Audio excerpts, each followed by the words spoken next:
Donald Trump has alienated most of his famous friends, but there is one celebrity standing by him, Kanye West, who famously visited Trump Tower back after the election. Yeah. 8,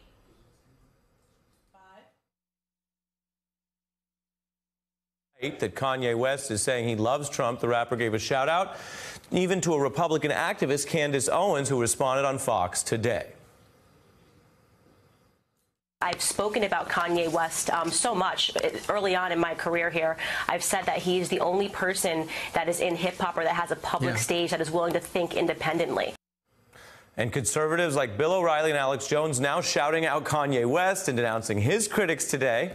West has said he would have voted for Trump and noted his futuristic methods and a style that beat a politically correct way of communication. The rapper, though, adds he does support women's rights and gay marriage and Black Lives Matter.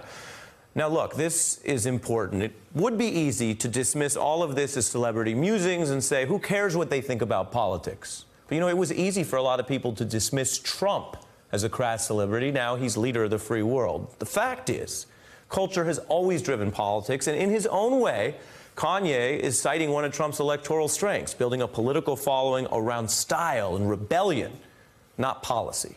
And it's hard to run against that kind of project with policy alone, especially if Trump's critics prefer to shout down the conversation rather than actually have it. And for this story tonight, we turn to a co-host of the nationally syndicated radio show The Breakfast Club, Charlamagne the God, author of Black Privilege. Opportunity comes to those who create it. His show features leaders in music and culture and has become a stop on the presidential campaign. We know you vetted, your team vetted Charlamagne a lot because he has given you Donkey of the Day. He had on a Hillary mask. But I'm equal opportunity, though. I've given a lot of the presidential candidates Donkey of the Day. Well, look, I'm a Democrat, so being Donkey of the Day is a little bit of a mixed blessing. Charlamagne joins me now. Thanks for being here. All right, what's happening? What's happening? I'm blessed, black, and highly favored. I'm one of the few guests you'll have on that'll get your Jay-Z references, too. You get all the references, and you know them, you know the people, and you know Kanye. Yeah. What's happening here? I really don't know. I mean, I think that we all need to wait and hear Kanye actually explain maybe what he feels in detail before we all start writing our think pieces and jumping to conclusions about what we think is happening. Because I don't even know if what we think is happening is really happening, honestly. I think what you said in your setup is really interesting. The fact that he sees somebody that is considered an outsider, somebody that's politically incorrect, somebody that's a rebel. I think it might be more of a style thing. Like he sees himself stylistically in Donald Trump's approach. I don't think that he necessarily likes Donald Trump's policies because clearly he says he's all for Black Lives Matter and gay rights. I mean, his father is transgender or transsexual. I don't want to say the politically incorrect term, but I think it's probably more of a style thing than anything else. When's the last time you talked to Kanye? I was actually with Kanye last week. I was with him last week. The TMZ cameras caught us coming out of his office in Calabasas, so I was actually with him last week. Does he see politics as performance, and if so, does that make him similar to the president's view? Kanye is he's not political.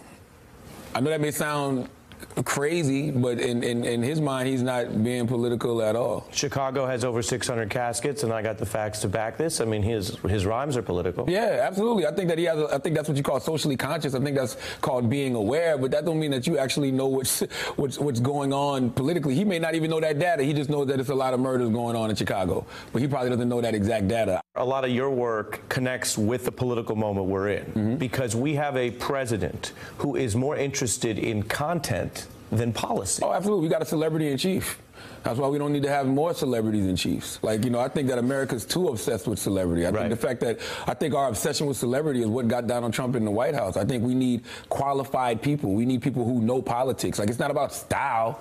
You know what I mean? It's about actual substance. I want somebody that has morals and values and integrity and actually wants to see America be great. Not just white people in America, not just black people in America, not just, you know, one section of America. I want him to really care about all of America. In a lot of ways, you know, I love President Barack Obama. That was the first time I ever voted for a president. Sometimes I do wish that... You never voted before Obama? Never voted for Obama. Not locally, not nationally, nothing. I don't think that African Americans, black people, I don't think we did enough of the work when President Obama was in the White House. I think that we were happy with just that symbol of like, oh, it's a black president, we good now. Do you think that expectations are one of the biggest things that haunt people who have to perform, whether that's in politics or in music? 100%. That's why whenever Beyonce drops, it's such a great thing, because she takes away expectations by just giving you those albums in the middle of the night. You don't even know that it's coming.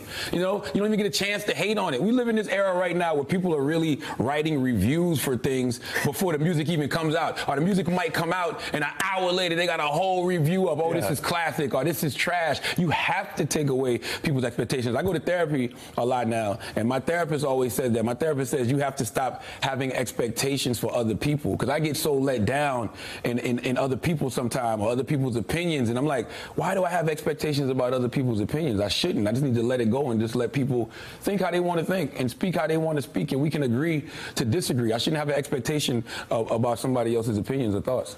Is there an insight you've gotten about yourself or about the world out of therapy? Oh, absolutely. I mean, the biggest insight is that it's okay to not know.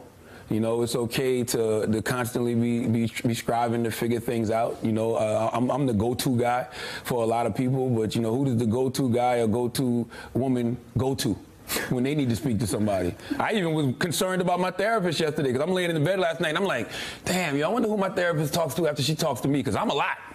You know, I'm a lot, so I wonder who she talks to. So I just think it's okay, and it's okay to question things, including yourself.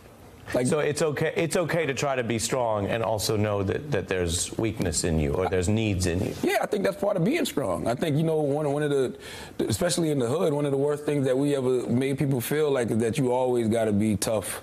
You always got to be hard. Like, think about how many brothers in the hood may be dealing with anxiety, but they just think that paranoia is natural because they're in the street. I'm one of those people. You know, I just have always been a naturally paranoid person, naturally anxious person, with having anxiety attacks and didn't even know until I got older, and I'm no longer living that lifestyle, and I'm making a great living, but I still have those feelings.